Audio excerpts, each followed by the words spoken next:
I'm Deuce Bigelow, young pimp juice. Get a hoe, dip a hoe, flip a hoe, whoa. Send a hoe to the mall, show you baller, baby dollar, for you walker, crawler. Don't spoil her, don't be easy, let her find out the harder. Wait up, she be bringing cheese to the Carter, to Weezy Carter. Young boy pimp harder. Slow down, slick, you're killing them. Welcome back to the Chop It Up Show on the 26th and Glencoe Media Network.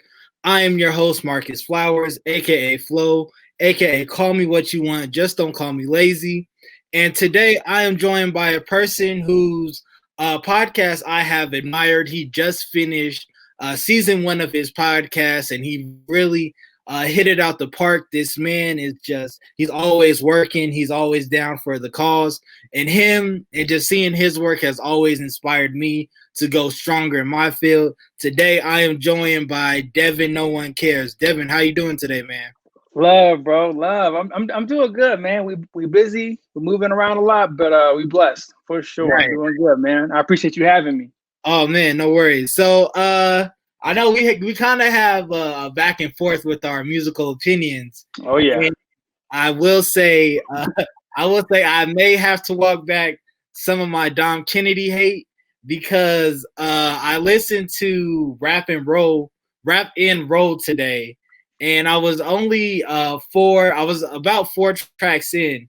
And I have to say, this was the first Dom Kennedy project in about 7 years that I haven't immediately cut off yet. So Thanks to immediately cut off. I may have to walk back some of that hate. The album was good, bro. This album was good. Dom's solo projects haven't hit the way that I kind of would have liked them to, probably ever since maybe Getting Home Safely. Him and Hit Boy have had some like collab good songs together, Right. But they haven't really been hitting. But this sounds like he's kind of finding his groove again. I like it. Right. So and it's crazy because just like to me with the $500,000 series from him and Hit Boy, they've been like on a roll.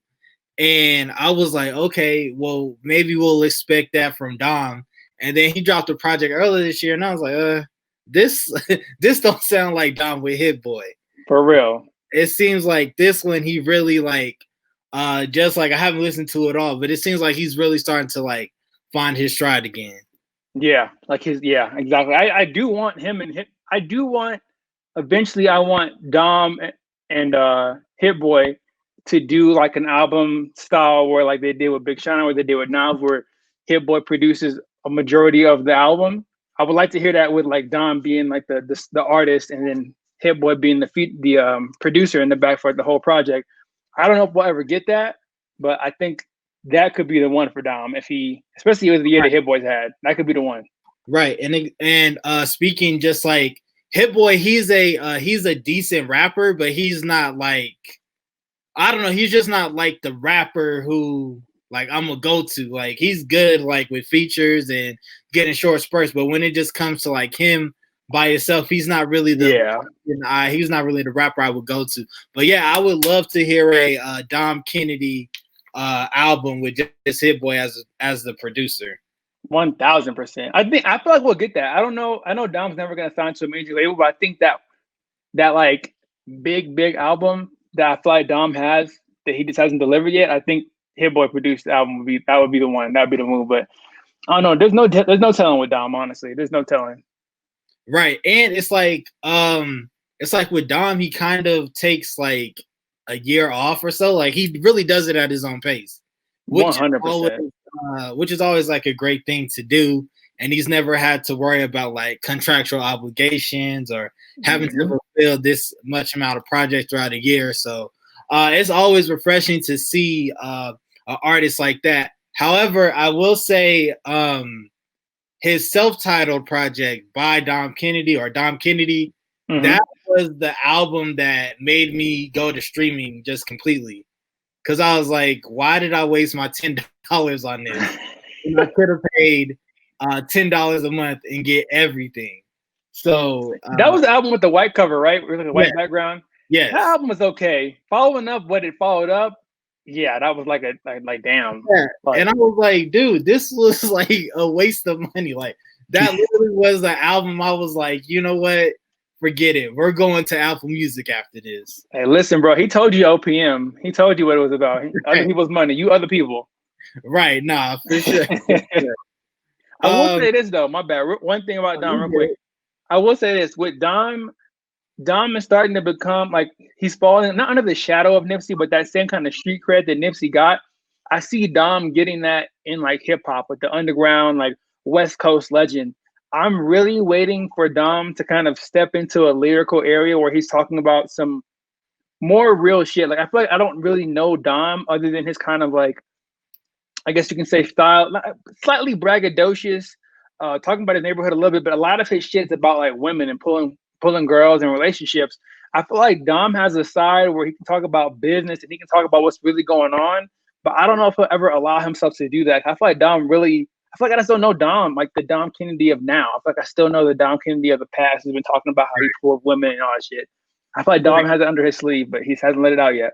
No, I feel you. It's like I view Dom Kennedy as like growing up, he's like that big cousin who was like a few years older than you. And he like had the car, he had the clothes, he had the women, and then when you get his age, and you're like, this was it, like this was really what you was doing.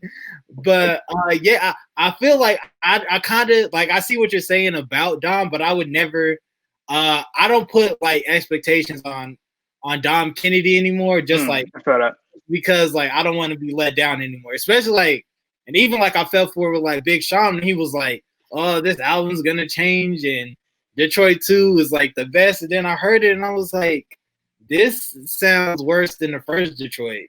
And like I was super disappointed in that just because at one point Big Sean was like my favorite rapper after like Finally Famous 3 and Detroit. He was on like a run and I was like, okay, he's finally gonna get it right. And he just never got it there. And then after every project, I was like, okay, that wasn't the one, but this next one, this is gonna be the one that sets him with like the peers with like the Drakes and the J. Cole's and all that. This is gonna be the one. And then after that Metro Boomin project, I just was like, all right, this is who he is, and I just have to accept it. I feel a lot of people say that. A lot of people were saying how they were gonna put him on the Big Sean's and the Drakes and Cole's, and I get it because I guess he came out around the same time they kind of were, coming up to like that class, I guess you can say. And yeah, Big Sean was rapping his ass off, especially with the Good Music Camp. But yeah, he had that fall off. I don't put Big. But see, this is the thing too, man. See, look, we here now. This is the thing too. Because like I feel like if with this Detroit 2 album, I liked it a lot. I know we had our differences on that album. I like Detroit 2 a lot. But this is my thing. Some people said that he wasn't really rapping or he was out of pocket. To me, that whole album, he's been rapping better than Drake's past like 2 or 3 albums. But because Drake is Drake, we let him slide. But when Big Sean, raps the way he raps in this album, people don't like it as much. But I feel like they have a similar flow too. Like when they came up, they had a very similar flow. So to me, it's just like I don't see how people don't like the lyricism. But I mean, I get. Big Sean has kind of rubbed people wrong with his past projects. That now they had like a big expectation for him. Not you, but people had a big expectation that this is going to be like Detroit. And I knew it wasn't going to be Detroit because Detroit, you can't copy Detroit. Like Detroit was a classic. So I just knew Detroit 2, especially being an album, was going to be like a big comeback for him. But I wasn't trying to compare it to Detroit. I just knew like Detroit is like, Detroit to Big Sean is like cushion orange juice to Wiz Khalifa. They're just not remaking that. Right. No, for sure. And also like the only thing, so the problem with just like this album that I had with Big Sean was the context of his lyrics, where he said he was a anti-vaxxer, and it's like cool. Like, well, it's not cool, but like I get where you're coming from, but we're literally in the middle of a pandemic trying to fight a virus, and you have too much of a responsibility. You have too big of a platform to be like, nah, forget flu shots, forget checking yourself, just have some magnesium and call it a day. And it's just like that just seems like irresponsible to me for an artist who's been in the industry for nearly 13 years. It's like that's just very irresponsible and reckless of him on his behalf. I feel that.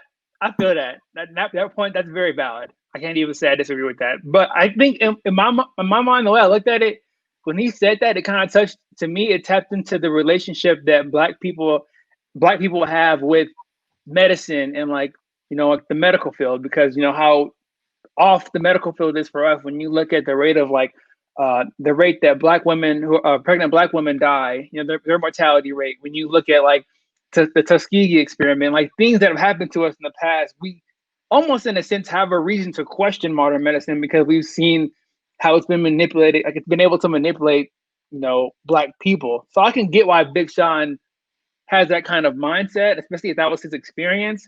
I do agree that you have to be careful what you say and like kind of how you say it with the platform that he has. But to me, that line stuck out a lot. But I also wasn't like, I don't know. I did feel weird about it. I did feel weird about it because he's an anti-vaxxer, but it didn't make me like write off the album or anything. I was just like, okay, he's with Jenny Aiko. She's not a very natural person. Right. It kind of makes sense. And the other thing is the access that Big Sean has. Typical black people don't necessarily have, like the access to the type of procedures that he's able to afford. A lot of people can't afford that. So it's just like when he says I took magnesium, the type of magnesium he's probably talking about, a lot of black people can't afford it, or even just like going to the doctor and them saying, okay, you have a heart problem, come back. Get a second opinion. Yeah, and it's just like a lot of just like black people can't afford to go back to the hospital or to the doctor just because of their financial state. Yeah, that's totally valid. I totally get it. Like I said, I don't disagree with you at all. I do think it's like it's a line that maybe it made us talk about the album and have a bigger conversation. And so if that was his point, then I see it. But yeah, you gotta be responsible for what you say for sure. Right. And the only other, like there was a few tracks that I really liked, but the Detroit Freestyle, I really enjoyed that. My only problem is him having Eminem on there. I just was not feeling it. Well, I think it's probably just because of my anti-Eminem bias, but I just was not feeling the Eminem track in 2020. Listen, Eminem Can Rap his ass off. I'm gonna always say that Eminem can rap.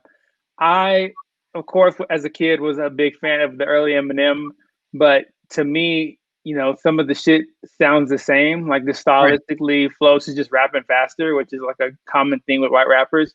I love Eminem. As what he's done and his like place in hip hop, but as a 28? As a 28-year-old, and when I was a 25-year-old, probably when I was a 22-year-old, Eminem's music just didn't really appeal to me anymore because I was looking for something different in music, and Eminem didn't give that to me. So I heard it, I would listen to it, but usually when he kind of comes back in, I kind of that's kind of the end for me. And I kind of like that Big Sean placed him where he placed him because in his mind, he's like, oh, I gotta let Eminem kill it. I gotta let him send it off. In my mind, I'm like, yes, I can stop right here. Cause I know I'm not missing nothing else but Eminem. You know what I'm saying? So that album was crazy. That song was crazy. But yeah, I'm not. Eminem's not for me anymore. Right. Okay. All right. So let's just get right into it. So why did you start the Devin No One Cares podcast? Yes, so the No One Cares podcast, one word. That podcast, man, that started from. I'm gonna keep this story kind of short if I can. I had an idea. I used to be really big into radio, and I used to do a lot of broadcast stuff growing up, like in college and community college and stuff. And basically, I had this idea where I was gonna record like a radio show where I have music in between, and I like talk about a certain discussion. So. Once again, long story less long, I did an interview when I was doing a magazine because I had a blog called Good GUD. And one of the first artists I came up across, which is, I think she's blown up since I saw her, was Kayla Ray. And so I did a write-up on her, but I wanted to test an idea with her. I told her the idea of we're going to talk about love because that's kind of what your music evolves around. We're going to have a conversation about that. I'm going to insert music, and it's going to be kind of like a testing show that I'm doing. So we had this beautiful, huge conversation for like 30 minutes until like the sunset about love. And it was super dope. I went home. I had this like DJ app where you can kind of mix songs together and press it. So I brought the audio in as an MP3 file, threw the music onto the other Serato, and then just mixed them together and had this like test. So basically, I was talking about stuff with music in between, and I sent it to a couple of my friends, and this shit is super dope. Like, this is so cool to hear a woman's perspective and a man's perspective with the music in between. I will listen to this. This is awesome. Nobody had nothing bad to say, and I was like, cool. And then I just never did it. Like, Dang. I sat on that idea for like a year and a half, and just was like, I don't know, I just wasn't into it. And I was also dealing with like severe depression and anxiety at that time. So I just wasn't in a place to really even create like that. I didn't even know I was creative, to be honest. So fast forward years later, I meet a gentleman by the name of Alvin, who we met through somebody that I used to talk to. And we end up, he's talking about a podcast. And when he broke down to me what a podcast was, I had just started listening to, what's that Joe Budden podcast? Not Joe Budden podcast. It's still on there. It was with him and academics. Oh, Everyday Struggle. Everyday Struggle. And that's when I started refinding out who Joe Budden was. I just knew him from music, but I wasn't a big, like, I'd never been a big East Coast fan like that. Right. So I started seeing what Joe Budden was doing with Everyday Struggle. I started seeing what he was doing with the Joe Budden podcast. Then I found out about podcasts because I found out about It's Surreal. I was like, oh, this is pretty interesting. Like, this sounds like some shit that I was doing a while back. And then my friend Alvin was like talking about how he wanted to create one. And then I pitched the idea. I was like, I have an idea, DNA, because we're talking about ourselves and it's like our DNA, but we're Devin and Alvin. And we pitched this whole idea. Blase. We end up launching it. I'm controlling most of it. And he's, I would say playing his role and, participating as much as he can because he's going through life. And we just kept cooking. And my whole idea for the show was just to, it's always been to put people on.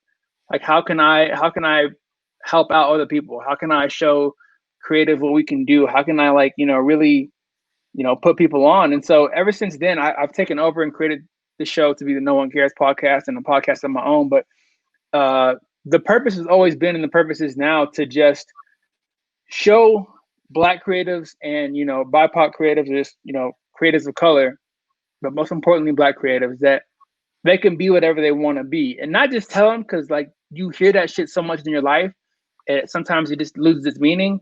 So instead of me telling you that you can be what you want to be, let me show you people who are on their way to being what you want to be. You want to be a business owner? Check out this business owner out here in Colorado, Lawrence and Lammer. Or you want to be, into media? Check out Van Lathan. Or you want to be into like music? Check out this artist. Like, Black people can be whatever they want to be, but sometimes we got to see it to know we can be it. So when I have these people on these shows and bring in these special guests, it's hard because you just have to have a special guest on each show or whatever. But I'm able to show them who they can be. I'm able to talk about things that are important, and I'm able to really, it created its own purpose. I had a purpose, but it was able to kind of let me plant different seeds of different purposes. And now I'm here, and people look forward to it. And it's crazy to even think I'm here. Yeah, I was super long. No, you're fine. It's that's super dope. It's been super dope just to watch your ascension on your podcast. It's been a great ride to listen to. And really, when you got that Van Lathan interview, I was like, "Yo, he's here." That's dope, man. That's how I want it to be too. I want it to be like, I want it to be powerful because when you think about, I'm ending this. You think about when I ended it. It's around the fight for Elijah McClain. We're still waiting on Breonna Taylor, George Floyd. Like, it's the height of a lot of tension. And I was like, who is somebody who I think gives good opinion on those kind of things? Who's honest with themselves, but it's still a staple for people to understand like how serious I take this podcast shit now, 80 episodes in. And then God couldn't have planned it any better, man. Right. No, that's dope. You spoke about Joe Budden and Everyday Struggle. Have you been following his move after he left Spotify? Oh man, I've been following his move for a minute. I don't stand for Joe Budden. Like, if Joe Budden fucks up, I'm gonna be like, yo, this nigga's, can I curse? Yeah, no, you're fine. Okay, my bad. If Joe Budden fucks up, I'm like, this nigga's wilding.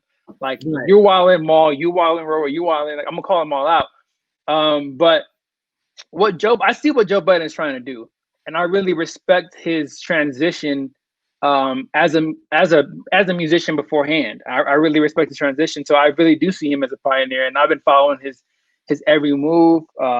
Ian, all of them, is what they're doing.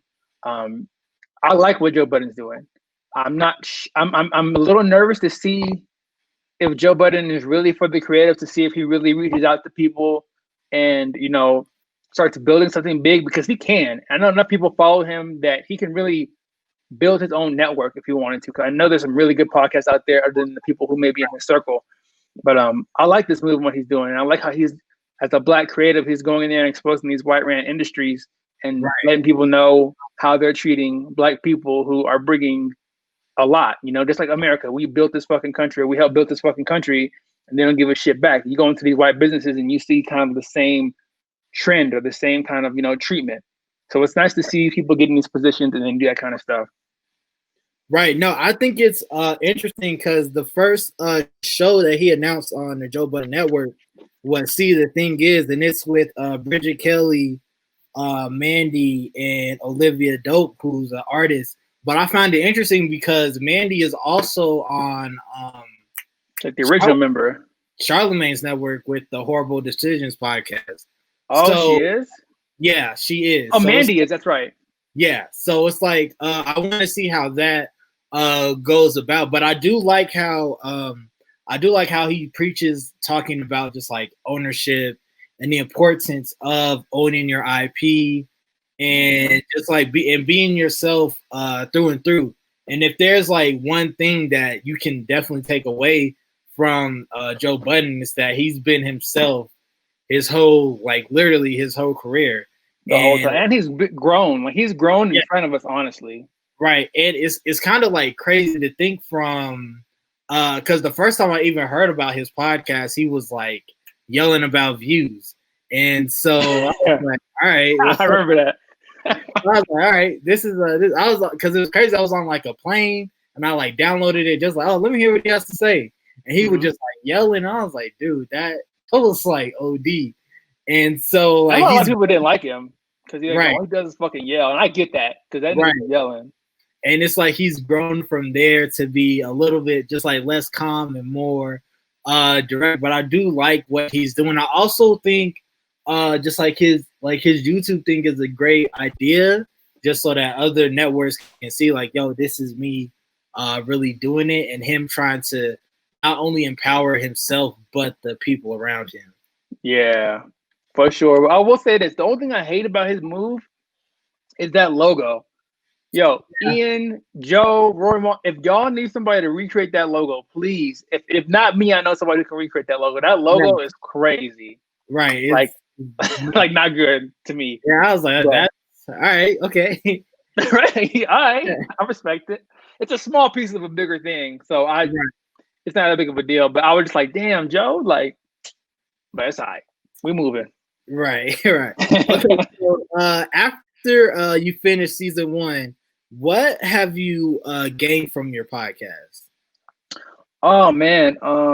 I've what have I gained from my podcast? I've gained a lot. I've gained confidence personally, to see that I can create something that's tangible, to see that people can take me really serious.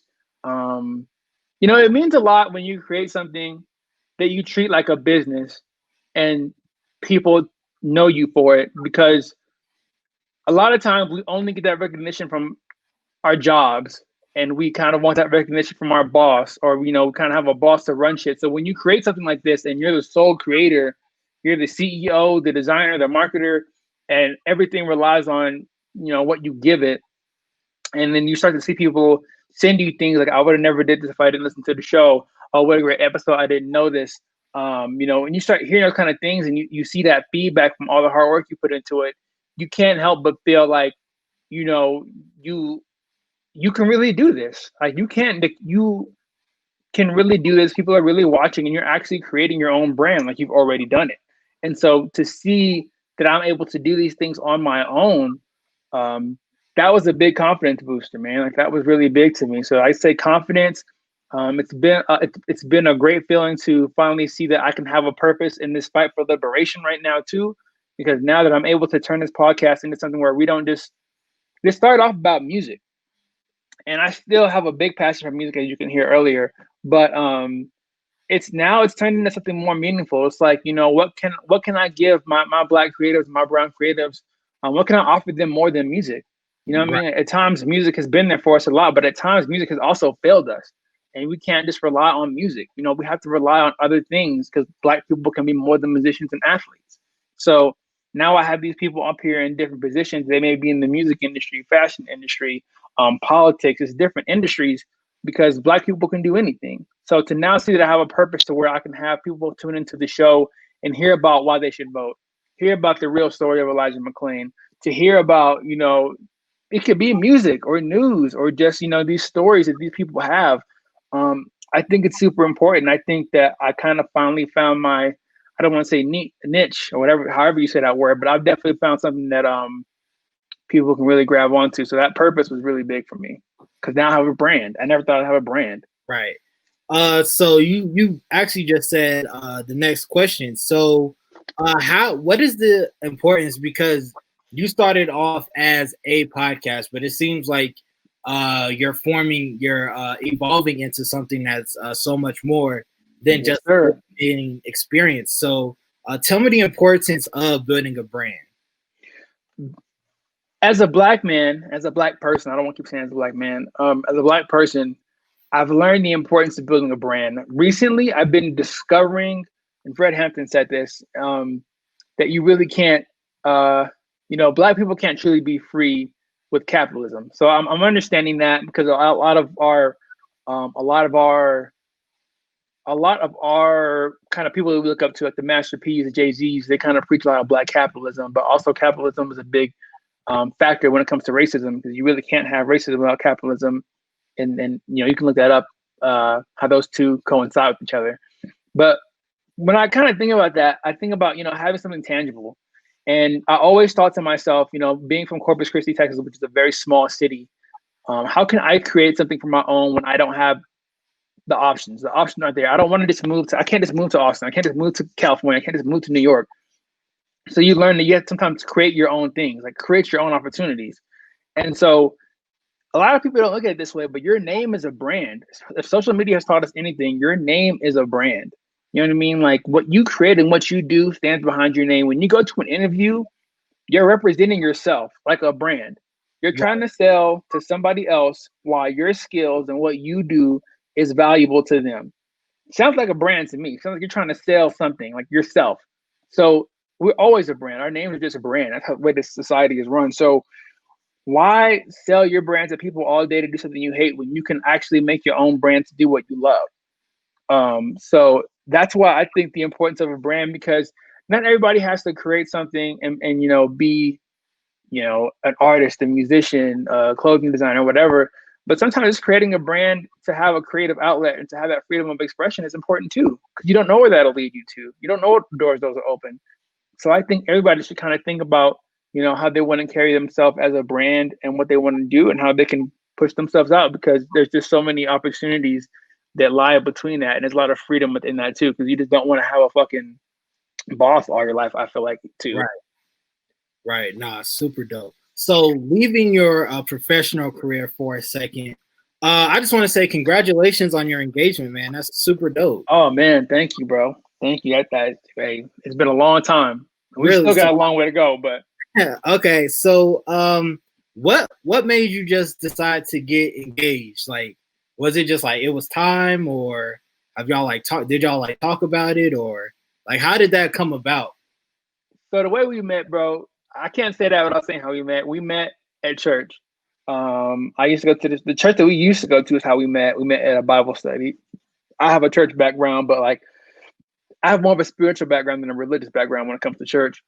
I was super depressed, bro. Like I wasn't suicidal, but when you have suicidal thoughts, it's a very similar position when you like have thoughts that involve self-harm. So it doesn't make you suicidal, but it's like, I forgot what the word is for, but I was there. I was in a really bad place. So I went back to my roots and my grandpa, who kind of, you know, was church. So I found a church that I wanted to go to, and we met at church. And in that, you know, in our earlier months, we had talked about what the goal was for this relationship.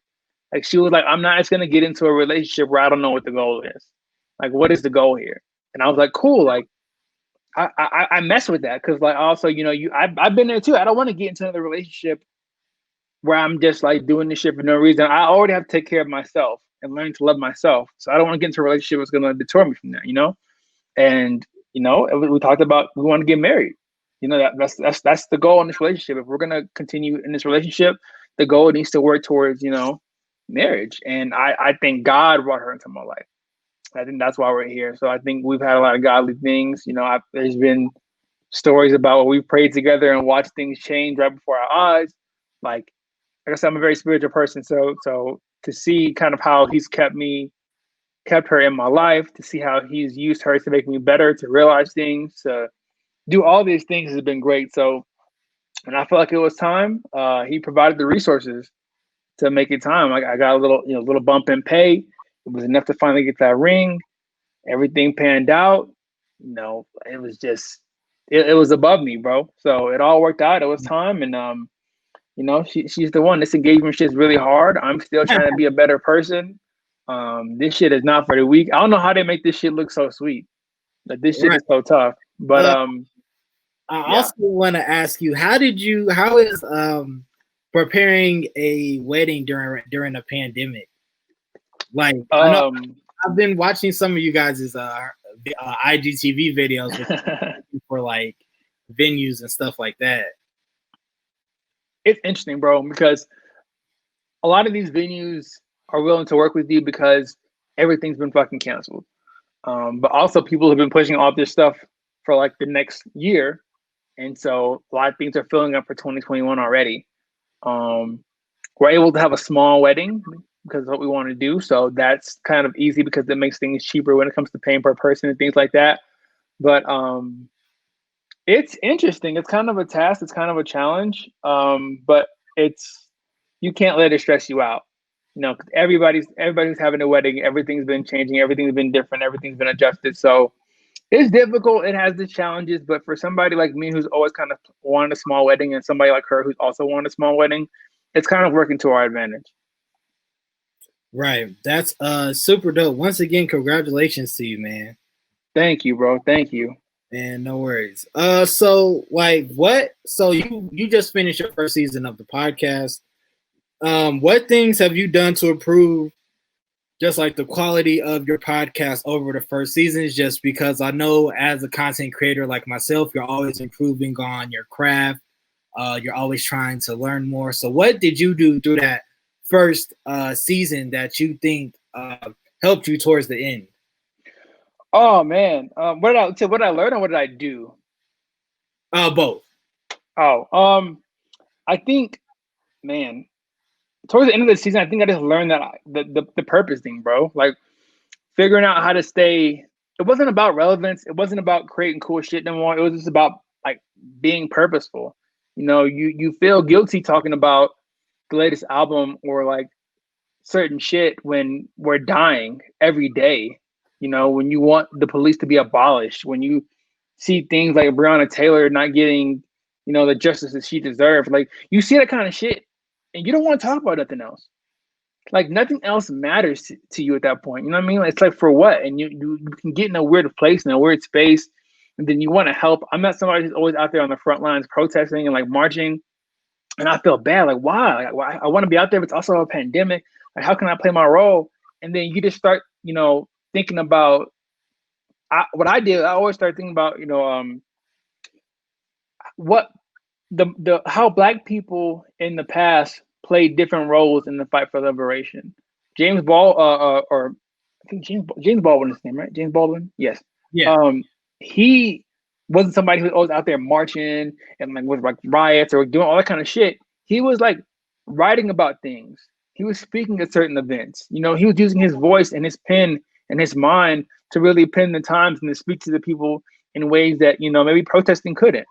So sometimes what I learned was it's not about doing what everybody is doing. It's about what can you do with your skill to serve the purpose of the freedom for your people. And that's what I learned. And learning that, I've been able to go into this next season and prepare and try to even be more meaningful, to use my platform to really push people to do actions that are focused towards, this fight for liberation, man. How can I let this fire keep burning? So I think that's what I've really learned and been doing is just, preparing bigger, I don't want to say a bigger guest, but a little bit more of a variety of guests who are, who can serve as another example for the Black creatives and brown creatives and things like that. And just like preparing how to like create a season that won't fucking kill me.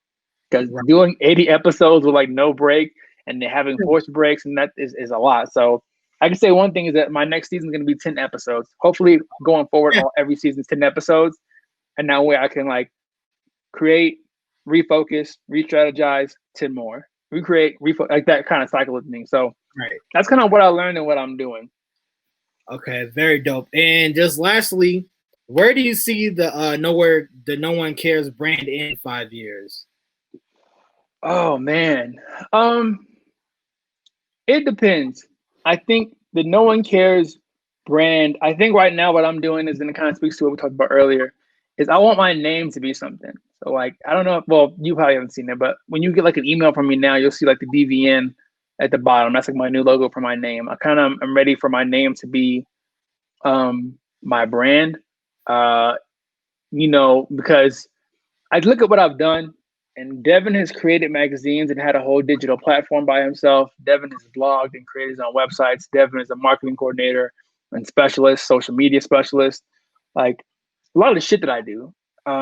And I would like to, in 5 years, hopefully be on like a solid network, whether that be Joe Budden, whether that be Tidal, maybe have my podcast somewhere by then and be well established and continue doing that, because I can open up a whole new doors of guests and things like that. Or maybe I have a couple of ideas I can't tell you because I need to still do them. But I see the No One Cares podcast being a piece of a bigger thing. Like, I think that I am capable of doing a lot of stuff. And I think that the podcast can serve as an outlet for me to still speak to people and things like that. I don't see it being forever. But I think right now it's something that I really, really, really want to do and keep utilizing. So I see the podcast being pretty cemented. I will say this. I see the podcast in 5 years, and this is no disrespect to you, I promise. I can see it being like one of the podcasts that people really know about in Colorado. Like when people bring up podcasts in Colorado, I can see them being like, there's that No One Cares podcast. Like, it's like what Black podcast I listen to out here? The No One Cares podcast. Like, that's going to be one thing that's what the name is going to kind of serve under in 5 years for sure. But yeah, I see me doing different things and maybe taking the podcast to a different platform to really, fully leverage it. But I see myself creating a lot of things under my name too. So just, yeah, it's going to be fun, man. Creating is fun. Just creating a bunch of different shit is really fun. I think that's what I'm looking forward to in 5 years personally, but yeah. Dope. That's what's up, man. Well, I just want to thank you for taking time out of your busy schedule to chop it up with me. I really appreciate it, man. No, bro. Thank you for taking time out of your busy schedule, for sure. That's like a Spider-Man meme when they're pointing at each other, trying to get like you. Where people can find you and your podcast at. Oh man, you can find me. You can find my podcast on Anchor. Anchor kind of has it on all platforms: the Apple, Spotify. I'm off of SoundCloud because SoundCloud's not very helpful. So Apple, Spotify, all the podcast streaming platforms at No One Cares, one word, No One Cares podcast. And you can find me on Twitter, Instagram. I don't fuck with Facebook. On PlayStation Network, you can find me at Devin No One Cares, all one word. And yeah, just hit me. Right, real quick. What games do you play on PlayStation right now? 2K is trash, so I don't play 2K anymore because that shit is just it. I don't know what they want from me 2K anymore. Did you get 2K21? I will say I didn't get it, but I keep hearing bad reviews about it, and 2K20 had me really upset. So 2K21 is like 2K20 but stripped down. Oh my god! So just imagine 2K20, which was already very minimal, and stripped down from that. Good lord! I don't even know if that's bad or good, honestly. So I mean, it's bad. The only thing is, it's like you get depending. Well, I'm in like playing my career mode right now, and you really get like that rookie experience because I'm literally with the Detroit Pistons, and we're like losing every night, even when I drop like 50, and we still like get blown out by like Brooklyn, and nights we lose to like the Hornets, but then we beat the Clippers, and we lose by 1 to the Lakers. So it's like it's very much a very rookie experience if you choose like a bad team. But It sounds like you're not doing enough, man. It sounds like you could be dropping 60 instead, bro. Nah, even when I drop, it don't matter. It don't matter.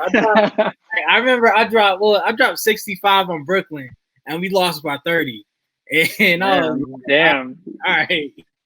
Shit, hey, you should have been Will Chamberlain out there, bro. See, that did enough. I do play Modern Warfare a lot. Is that I'm a point, so and so like I can only do so much, and like I rely on like Blake Griffin, who was like he's in and out because he's injured all the time. So it's like it's been tough. But yeah, no, I actually got that. But yeah, no, are you getting the PS5? Later. I'm not really pressed to get the PS5 just yet. So far, actually, people have been saying how the Xbox looks like it might be the move, but I'm gonna be a PlayStation guy regardless. So I won't stay there, but I think I'm gonna wait a little bit. I'm not gonna be rushed to get it. Yeah, I'm gonna wait a little bit. Right, I figured that. There's also no games that I want to play that are new to it yet. So I feel that way too. I definitely want to get that Miles Morales though. That looks dope. Yeah, so that looks super dope. So yeah, but we'll see. But once again, thank you, Devin. Make sure you are following me on all social media platforms at Flow My Hero. Follow the brand at 26 and Glencoe on Instagram, Twitter, Facebook, and YouTube. And until next time, peace. Peace. All right, everybody. Y'all know who it is, Metro Meta and at One Marcus Flowers. And we'd like to thank you for watching and listening to our content. We'd like to thank you even more if you leave a like, a comment, subscribe. Definitely subscribe. We need that. Subscribe, subscription. And don't forget to share with all your friends and tell us how you feel. And tell a friend to tell a friend to tell a friend that you got it from 26 and Glencoe Media Network. Keep it real.